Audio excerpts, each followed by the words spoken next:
네, 이어서 아시아 시간 함께 보시죠. NH농협증권 김규배 차장 연결하겠습니다. 안녕하세요. 안녕하세요. 네, 어제 일본 증시 마감 상황부터 짚어주시죠. 예, 도쿄 증시가 그저께 주가 급등에 따른 차익 실현 매물로 어제 소폭 하락한 하루가 됐습니다. 어제 니케이 225 지수는 19.68포인트 하락한 14,405를 기록하였고요. 토픽스 지수는 전장보다 0.41% 상승한 1,183으로 거래를 마친 하루였습니다. 니케이 지수는 뉴욕 증시의 사상 최고치 경신과 엔화 약세 영향으로 2% 가까이 급등한 것에 대해서 차익 실현 매도가 주가를 끌어내린 요인이었습니다. 또한 달러엔이 장중 한때 102.09엔까지 떨어졌는데요. 엔화가 달러화 대비 강세를 보인 점도 주가 하락을 부추긴 하나의 요인이 되고 있었습니다. 다이와증권의 사토 애널리스트는 시장 참가자들이 현재 주요 기업 실적 발표를 주목하고 있다면서 어제 하루는 시장에서 투자자들이 주식을 사들일 만한 그런 특별한 긍정적인 재료가 부족했다, 이렇게 분석을 하였습니다. 또한 미주호 자산운용의 다카시 애널리스트는 어닝 시즌이 막바지에 왔는데 기업 실적 예상치가 실제보다 낮게 집계된 것이 아니냐는 우려가 많지만 대부분 현재 주가가 기업들의 실적을 대부분 반영하는 것으로 보고 있다고 합니다. 종목별로 살펴보면 도쿄거래소에서 도시바가 0.2% 하락하였고 도쿄 일렉트론은 1.8% 하락하였습니다. 미쓰비시 UFJ 파이낸셜 그룹도 1.73%, 스미토모 파이낸셜 그룹 등 금융주도 소폭 하락을 한 하루였습니다. 한편 일본의 중앙은행인 BOJ가 이날 발표한 4월 국내 기업 물가지수는 전년 동기 대비 4.1% 상승한 것으로 집계되었는데요. 이는 전월과 시장 전문가 예상치를 약간 상회한 수준으로 나왔습니다. 어젯밤 미국 증시가 혼조세로 하락해서 마감을 하였는데요. 일본 증시가 계속해서 미국 증시의 영향을 받는 관계로 오늘 하루도 여기에 대해서 영향을 받지 않을까, 이렇게 보여지고 있습니다. 네, 국내 증시에서도 코스피 3,000시대 이런 이야기들 참 많이 하는데요. 일본에서는 니케이 지수 3만 시대와 관련돼서 굉장히 좀 관심이 높다고 하죠. 이 3만을 가기 위한 전제 조건에 대해서 좀 리포트가 나왔다고 하던데요. 자세하게 전해주시죠.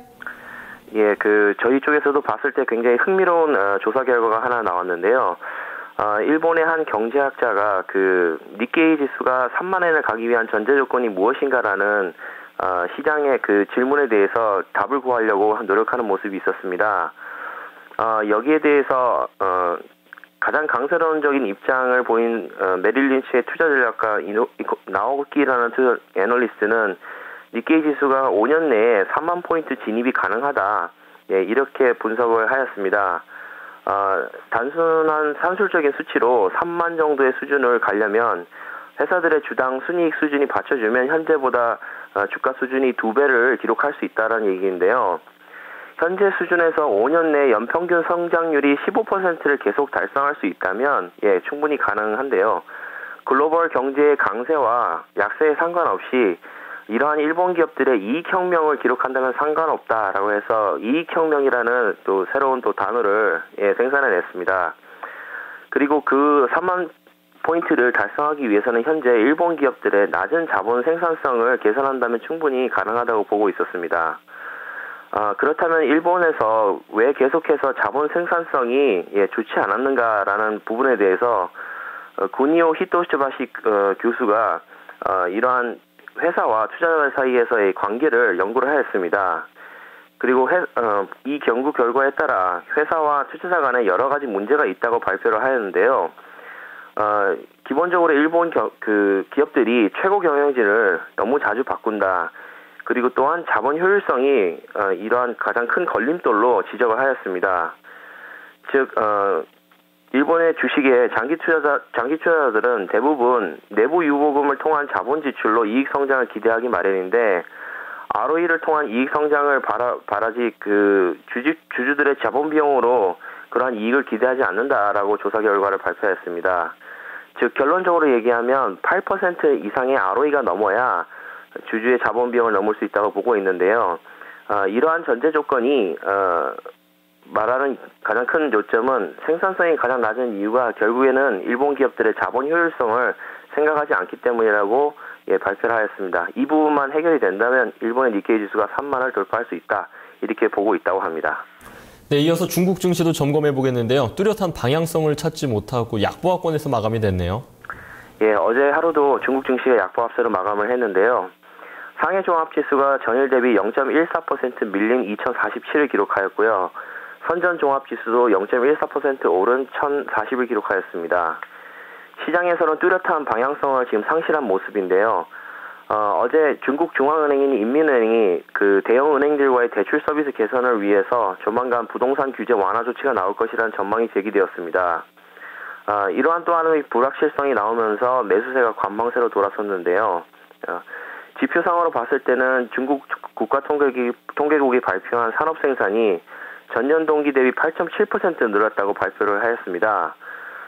이는 전월 달에 8.8%와 시장 전망치인 8.9%를 모두 밑도는 것으로 2009년 4월 이후의 최저치인데요. 중국의 이러한 경제 핵심 지표들이 계속 지표가 부진한 것으로 나오면서 소규모 부양책으로는 더 이상 쉽지 않아 보이는 그런 모습입니다. 네, 중국 쪽 소식 하나 더 보겠는데요. 중국 인민은행이 부동산 규제 완화를 위한 조치를 할 것이라는 전망이 나왔네요. 네, 어제 인민은행의 성명에 따르면 중국 당국이 중국 최대 은행인 공상은행을 비롯해서 15개 은행과 대출 서비스에 대한 효율적인 개선과 시의적절한 대출 승인 방안을 마련하기 위해서 회의를 진행한 걸로 나왔습니다. 특히 여기서 주목해야 될 부분은 인민은행이 생애 첫 주택 구입자들에 대해서는 대출을 최우선으로 하라고 강조를 한 부분입니다. 또한 신용 리스크를 피하기 위해서 모니터링을 강화하라는 주문을 함께 요구를 하였는데요. 일본 투자은행 노무라에서는 인민은행의 이번 행보로 앞으로 모기지 금리가 낮아질 수 있어서 주택 구매를 자극할 수 있을 걸로 예상을 하고 있습니다. 이렇게 인민은행이 부동산과 관련된 이런 조치에 나선 이유는 최근 중국의 부동산 시장 분위기가 심상치 않기 때문입니다. 또한 일각에서는 중국 부동산 시장의 침체가 결국 거품 붕괴로 이루어질 거라는 경고도 좀 나오고 있는 상황입니다. 따라서 중국 정부의 이런 부동산 매입 관련 규제 완화 조치가 조기에 시행될 것으로 전망이 되고 있는데요. 이렇게 되면 또 하나의 미니 부양책이 새롭게 탄생할 가능성이 높아지고 있습니다.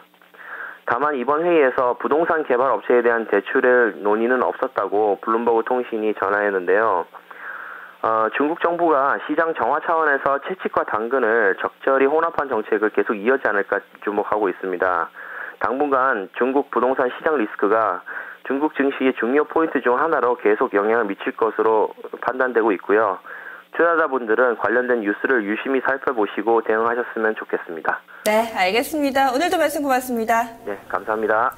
네, 중국 쪽에서 좀 팁이 나왔네요. 이 부동산 규제와 관련된 뉴스들 앞으로 좀 챙겨보자라는 이야기 있었고요. 그리고 또 일본 증시 니케이 지수가 3만을 가기 위한 선제적 조건, 이와 관련된 레포트가 나왔습니다. 이 최고 경영진이 굉장히 자주 바뀐다라는 것이 문제점으로 지목이 됐고요. 이와 함께 자본 효율성을 높여야 한다. ROE 8%를 기준선으로 제시하고 있습니다. 이 부분도 상당히 좀 눈에 띄는 외신이었습니다. 지금까지 아시아시아 함께 하셨습니다.